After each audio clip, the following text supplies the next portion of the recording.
اشرف غنی سپینه واخره خبره وکړه.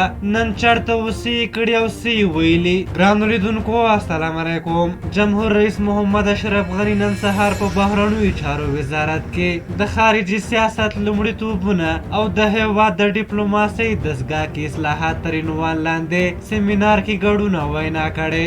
ارګ وایي جمهور رئیس غنی چې بهرنیو چارو وزیري ملتیا کوله د نوي لمریز کال په مناسبت د یاد وزارت په انګړ کې یو نیالګی کېښود. د ډیپلوماسۍ انسټیټیوټ نوې ودانۍ له پرانیستلو وروسته د محمد موسی شفیق د ډیپلوماسۍ انسټیټیوټ په نوم ونوموله او د یاد انسټیټیوټ د زده کړو بهیر هم له نږدې وکوت. جمهور رئیس جوړ شوي سیمینار ته چې له بېلابېلو هیوادونو څخه افغان سفیران او ډیپلوماتان د ویډیو کنفرانس له لارې وصل وو. د وینا پر مهال د بهرني سیاست لومړیتوبونه او د افغانستان د بهرني سیاست 5 حلقو د سولې پروسې او د اسیا په څلور لارې د هیواد بدلولو په اړه ګډونوالو ته معلومات ورکړل. دغه راز جمهور رئیس د سولې لپاره د امریکا متحده ایالاتو له بیړۍ څخه د مننې ترڅنګ وویل موږ د سیمې او نړۍ د هر هیواد په پرتله سولې ته د رسیدو لپاره 100 چنده بیړه لرو، خو عادلانه او پایداره سولې ته